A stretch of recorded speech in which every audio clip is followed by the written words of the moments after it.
Alright guys, welcome back to the Make or Break Shop. This week we're going to be making these stadium signs that I made on a CNC.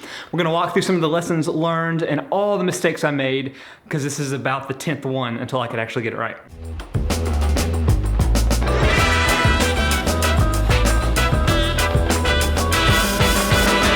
So the first step is we are using this poplar that I got from the big box store.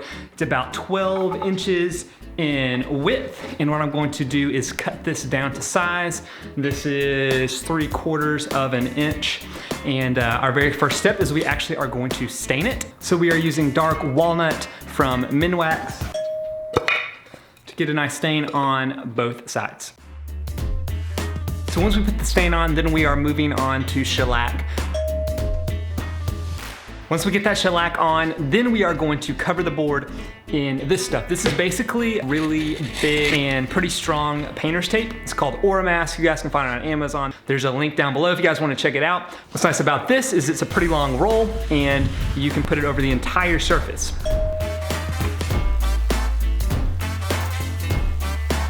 All right, so now we are actually going to be carving this out. I am using 3 different bits. First step is we are gonna do a roughing pass, and we are using a compression bit. It's an 1/8 inch compression bit, and what is cool about this is it's got an upcut and a downcut section. So the next bit that we're gonna be using is actually on the CNC right now. It's right there, 60-degree V bit. What's nice is you get that nice V groove. And then last but not least, at the very bottom of the signs, I'm putting coordinates. And to get that detail, I needed something a little bit more narrow to get into those little crevices where all the numbers are. And so I'm using an 18-degree V bit that is going to be able to give me that detail.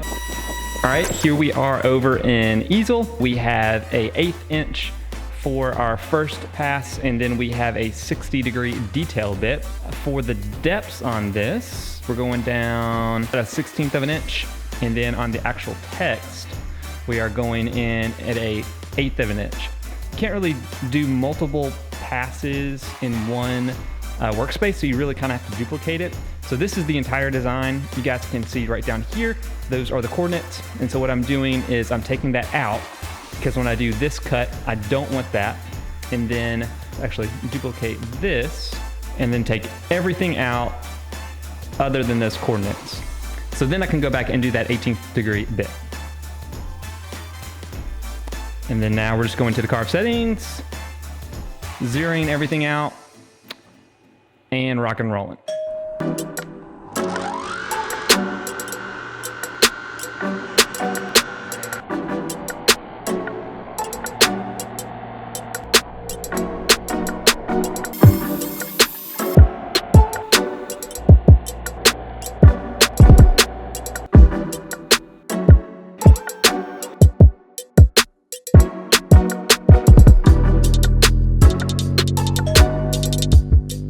So the inside is actually going to be white. By putting that mask on top, I can spray paint the entire thing and pull it off. It does a really good job of keeping those pretty clean and thin lines.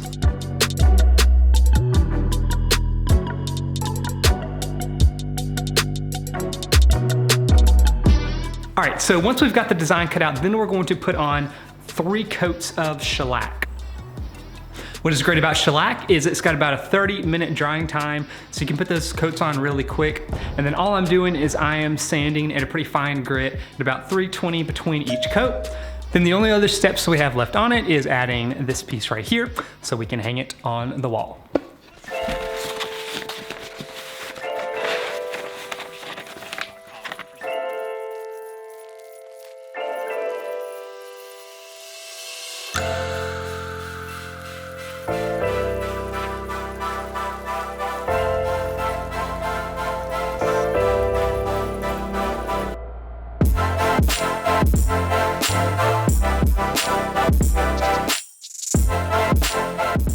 All right, so these things have been a blast to put together. Hope you guys have taken away some tips.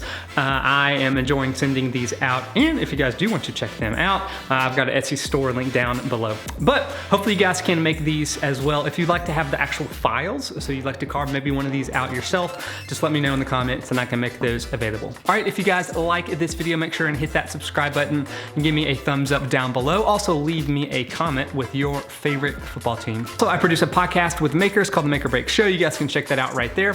And then also you can check out another build video down below. So I hope you guys are doing amazing. And until next time, go make or break something in your shop. See you guys.